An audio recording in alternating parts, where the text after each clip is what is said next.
one of the things I want to start off with, Kim, is pointing out that, well, let's look at ice. First of all, ice forms in two ways. It forms either by water freezing and becoming ice, which the one people are familiar with, but the glaciers form the ice in them is formed in a different way. How? It's formed by snow falling, and of course snow is simply ice crystals that have collected together, and there's another part of the mythology of science where no two snowflakes are alike. Everybody hears that comment. My comment is, prove it. I mean, how can you look at even a fraction of the snowflakes in one snowstorm? You go to Ohio today and say, look, all those snowflakes are different. Oh, yeah, sure. And so it's a function of the crystallization. But anyway, what happens is that snow falls, and if the snow then can survive through the summer melt, and of course that's part of the comment in that one article, they say, well, summer temperatures are warmer, then if that snow survives through the summer, then next winter you get another layer of snow, and then gradually the snow layers accumulate. And what happens is that as they accumulate, the snow in them changes. It's a process called nivation, Nivation, and it's another term of things that are going on is melding, MELD. Now, skiers know that you can get different types of snow. You can get the nice soft powdery snow, the freshly fallen snow, but when you get old snow, it's very granular. And that's because the snowflakes are starting to meld together.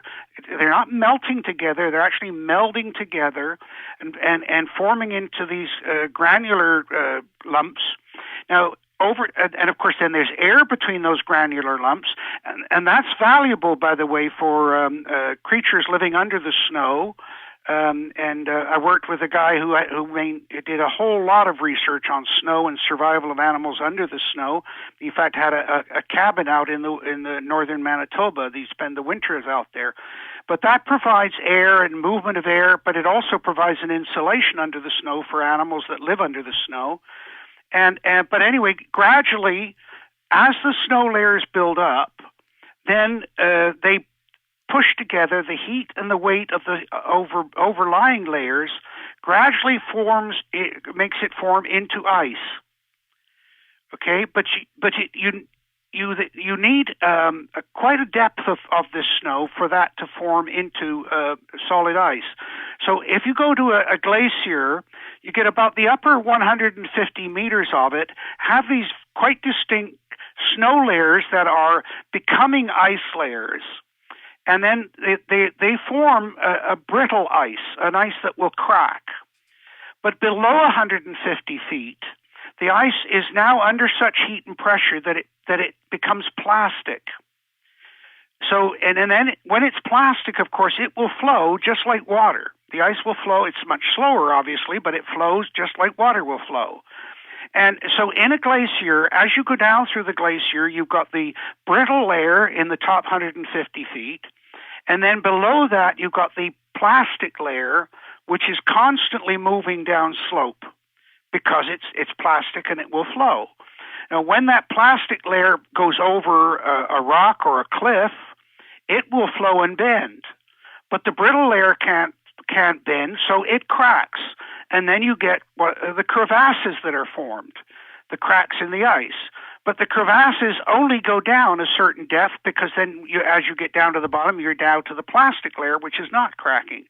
And I used to tease the students, said, look, if you're going to fall into a crevasse, don't worry, you're only going to go down about 150 feet, and you'll be able to climb your way back out again. But anything that falls into those crevasses gets absorbed into the glacier, into the plastic part of the glacier, and then that will move through the ice out to the snout, which is the front of the glacier. And there's one quite famous story of a soldier, a Swiss soldier 400 years ago, crossing the ice, fell in a crevasse, and emerged at the snout of the glacier back in the 20th century.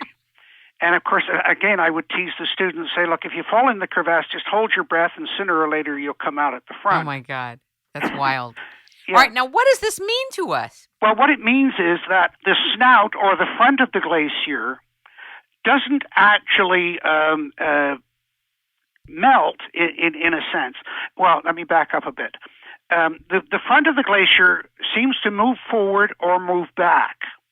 But within the glacier, the plastic ice is constantly flowing to the snout of the glacier. Okay, so even though the front of the glacier, the snout, appears to be moving back up the valley, the ice is still being delivered to the front of it. That's why when you look at any mountain glacier or the Antarctic or Greenland glaciers, at the snout, it's very dirty. There's all sorts of debris, and in fact, there's an article out just recently claiming that this increased debris is increasing the rate of melt at the snout of the glacier. Because it attracts the heat more than the white snow or ice that reflects the sunlight. And so I used to describe it this way to the students, still do to everybody else, that a glacier doesn't retreat, it advances to the rear. That's strange, isn't it? Yeah. Okay. So what you've got going on then is that glaciers form either in high ground.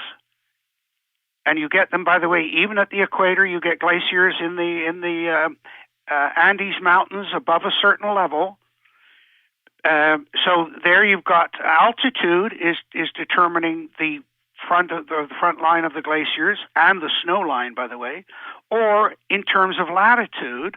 And I love the idea that if you just change the first two letters of altitude and latitude, it's the same word.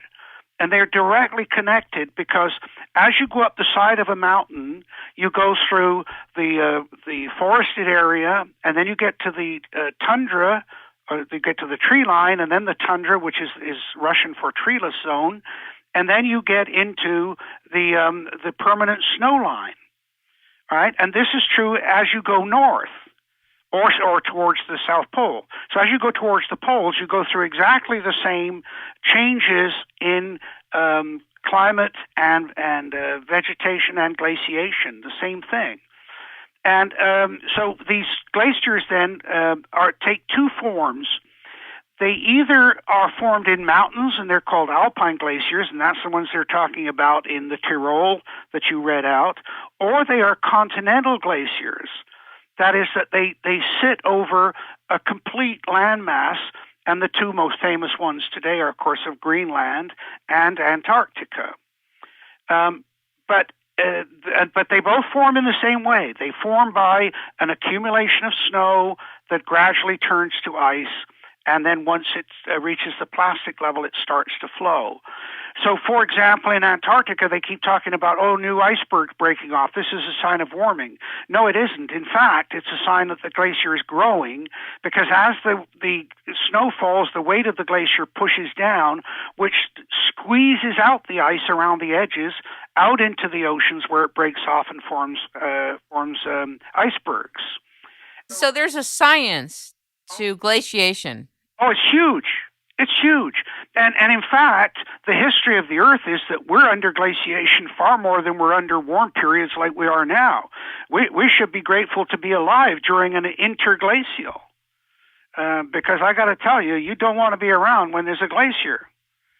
You imagine North America with 1/3 of it covered with a massive ice sheet? No, I did an interview with Don Easterbrook a few weeks ago, and he was very concerned that we're in a cooling cycle based on the sunspot activity and what's happening around the world and the food supply. Very concerned. Oh, absolutely, and I agree with him. Now, I'm concerned about it, but I joke about it. I say, well, we knew where the glaciers form. They'll form in the same places this time, and we know which way they move, so we know which way to run to get away from them. So where do we go? Well, you head south, because Florida will be bigger, because the water will have come out of the oceans and the sea level will have dropped. So we head south, not north.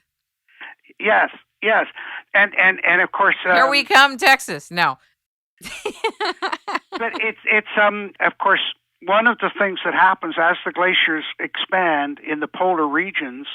Then the one climate zone that disappears are the desert zones, which are within 15 to 30 degrees of the equator. and the